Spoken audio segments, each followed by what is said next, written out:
Alright, my next review is Iron Man 3, and in my opinion, I think this is the best of the Iron Man films.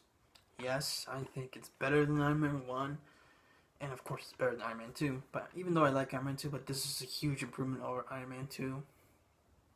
One of the main reasons why, because this was directed and also written by Shane Black, and I thought he brought a new, fresh spin to it. Um, I know a lot of people didn't like this movie. They have their reasons. I disagree, but like I said, I think this is the best of the Iron Man series so far. In case there's a fourth one, I'm not sure. But I thought Shane Black did a kick-ass job with this movie. Uh, he, I I know a lot of people hated the Mandarin twist.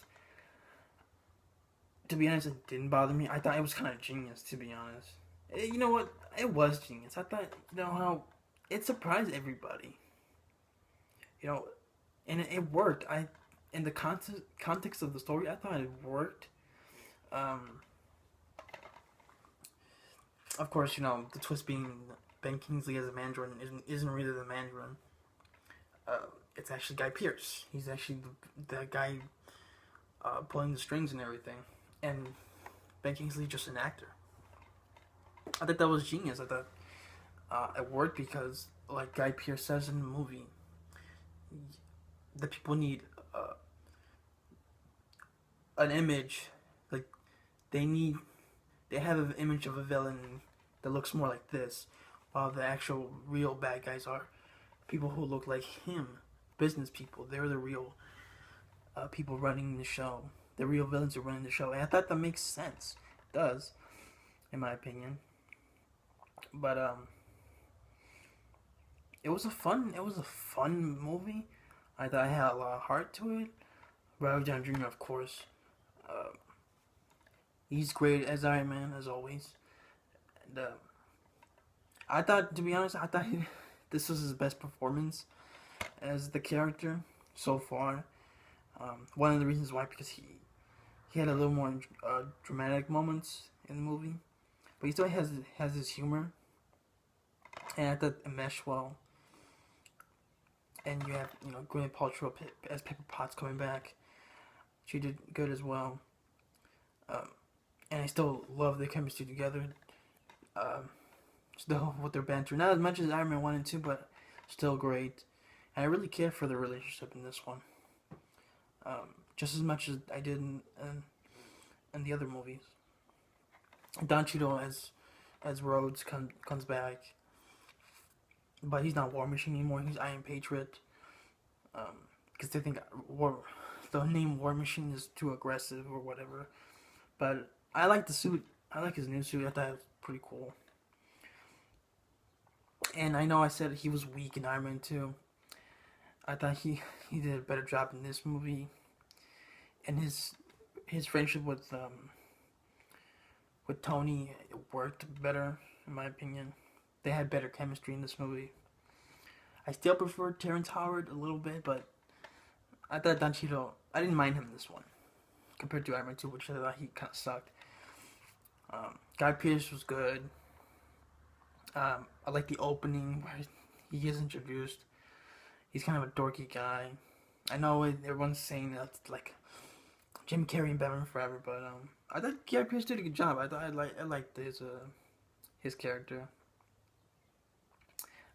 Tony, he kind of says he's interested in his company, and he just blows him off in the beginning because he's Rebecca Hall. And I like the whole opening where they have the song Blue, because it takes place in 1989. I was cool to listen to that song in the theater when that song started playing in the opening. That was cool because I have a lot of nostalgia love for that song. I know a lot of people hated that they used that song, but I was fine with it. It's a funny song.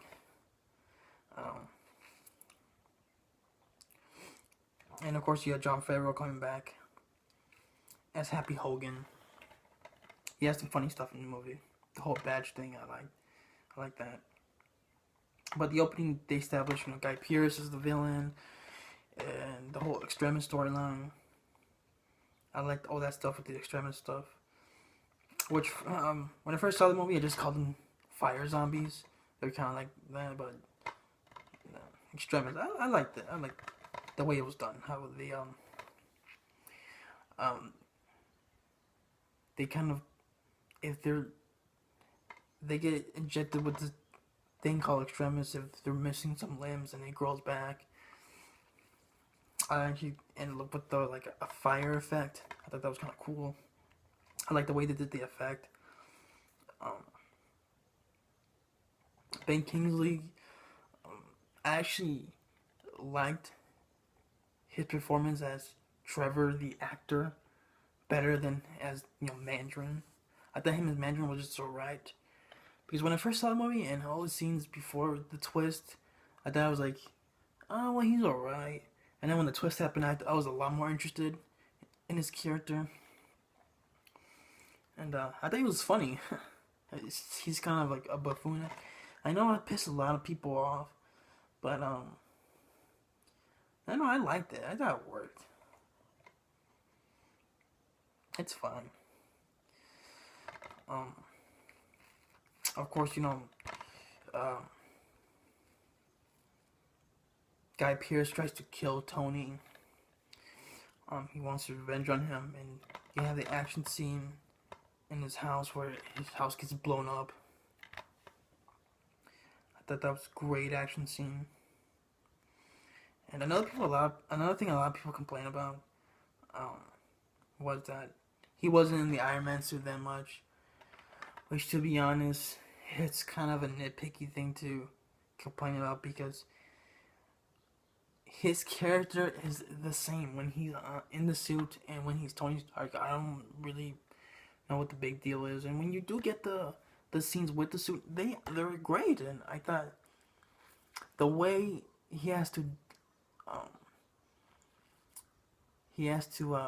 go on his mission without the suit, and his suit has been damaged after the mansion attack. I like the way it's done. He uses his intelligence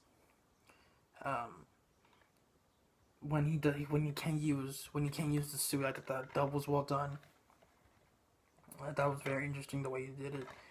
And I know another thing people hated was the kid he meets. Which to be honest, I didn't mind the kid, and I actually liked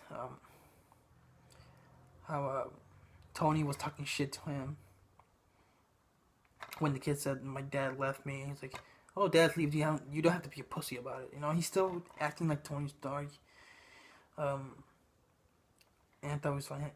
I thought that was all well done. I thought it was funny. I didn't mind the kid. And plus, the kid's not in it that much. He's only in it for like 20 minutes. Tops.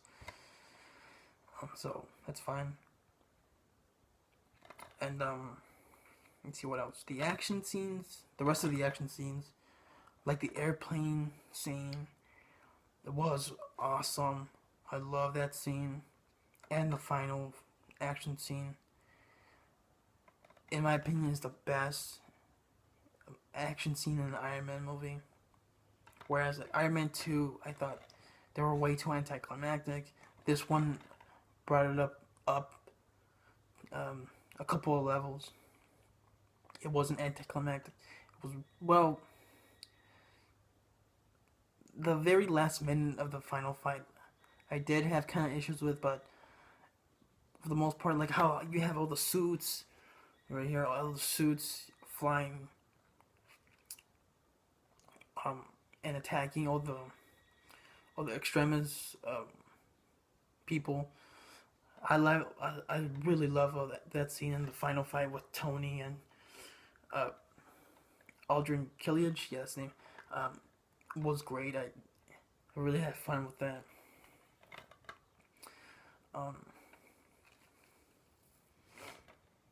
And I liked that.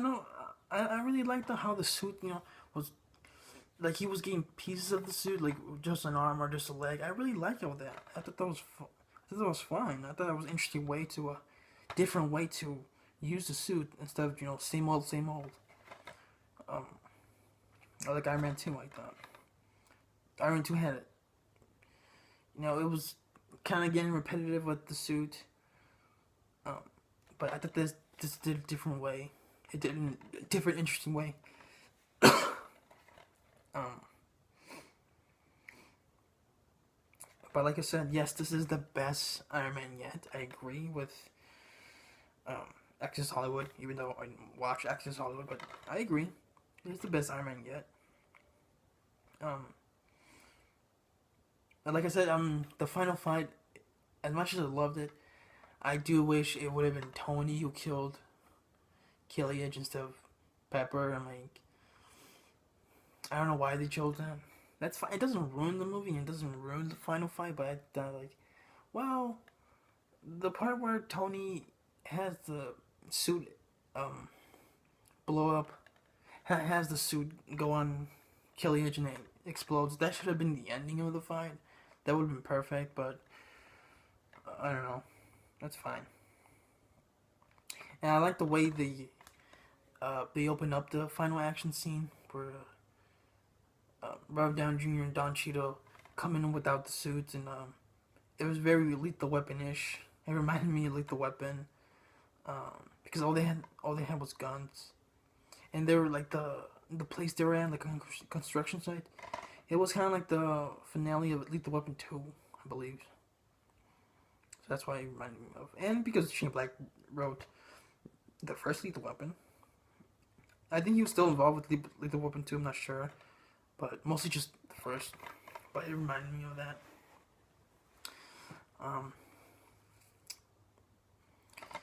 Let's see what else. Well, I like the cameo from Jensen, who was the guy who helped Tony build the suit in the first movie. Because in the first movie he mentions that he met him at a New Year's party in 1999. But Tony doesn't remember that. And one of the reasons why is because he was drunk off his ass. But I like the scene they showed in this movie. I like that they showed this scene and it all kind of came full circle. I thought that was kind of interesting. And I also like the panic attacks that Tony has. Because of the events of the Avengers, how we went to the wormhole and threw the bomb and came back, and he's freaked out by the whole alien attack, which is normal because he never experienced something like that. But I thought that was well done.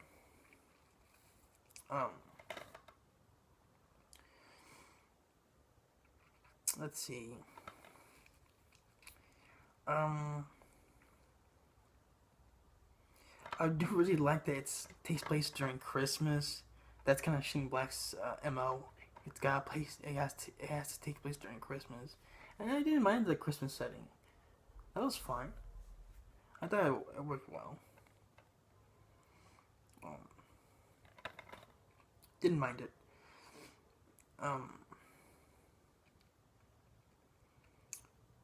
The after credit scene. The after credit scene I thought was pretty good. It's not the kind of scene where it's not the after credit scene where like in the Phase 1 movies where you're just kind of like, oh well, whatever. That's why I think of the after credit scenes in the Phase 1 movies. Most of them, I kind of just like, yeah, because they don't really mean anything anymore. They used to when they came out. This one I like because it explains why Tony was narrating throughout most of the movie, because he was telling the events of this movie to Bruce Banner, played by Mark Ruffalo again, because they became friends in the Avengers, pretty good friends, and he's telling the story, and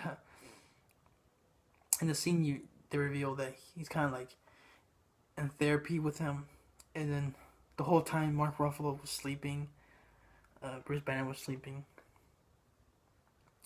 And then Tony says like, "Were you sleeping the whole time?" He's like, "I'm sorry, I lost you at the beginning." I thought that was kind of funny. That was a nice, funny, clever cameo, I thought. But overall, I thought I had a lot of fun with this movie. Uh, I don't understand how this gets so much hate. I know most people liked it, but there's a lot of people who didn't like it, and that's fine. That's your opinion, but I thought this was, I thought this was the best of the three. I thought it had more going for it. I thought the action scenes was a little bit better than the first two. I liked the storyline better. Iron Man 1 was a good origin story, but I didn't think it was amazing. Iron Man 2 was enjoyable, but it was very flawed. This one had a good story, good action, good character moments. I really enjoyed it. But I have to say one thing I was kind of irritated with that I haven't mentioned yet. Was that there's a part in the last action scene where Pepper Potts falls and you think she's dead, but you're thinking to yourself, she's been already injected with extremis, and these extremis people, it's hard to kill them, so I didn't buy that at all.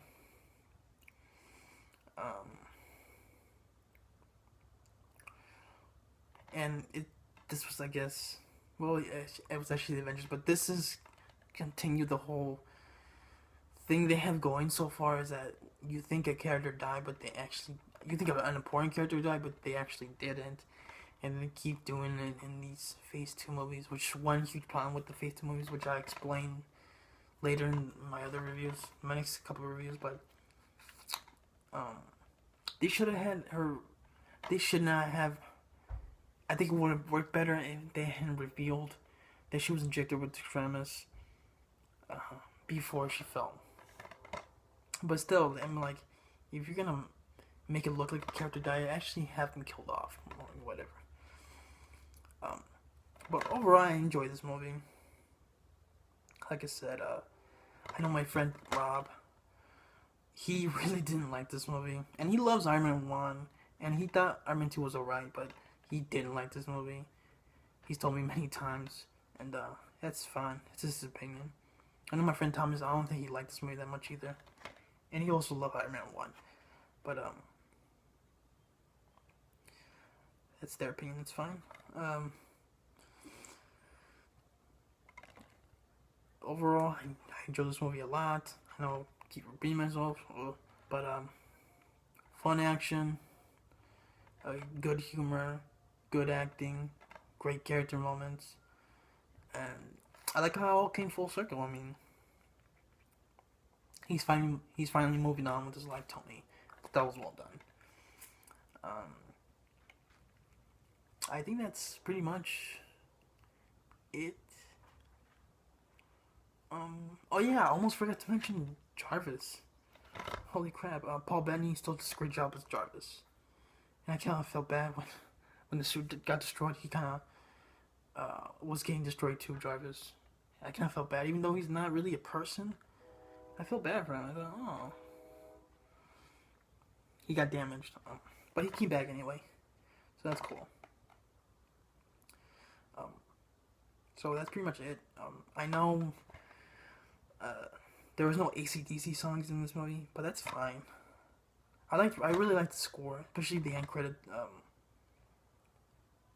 credit score when the movie ends. That was a lot of fun to listen to. But I thought Shane Black did a good job. This is a really good movie. It's one of my, I'll say it's also one of my favorites of the Marvel Studio films. Along with the Avengers and Captain America Winter Soldier, but I'll get into Winter Soldier later. But thanks for watching. If you let me know what you thought of Iron Man 3. Did you like it? Did you hate it? Did you like the Mandarin twist? Did you hate it? I thought it worked personally. Thanks for watching. Tune in next time for my review of Thor: The Dark World. Alright. Adios.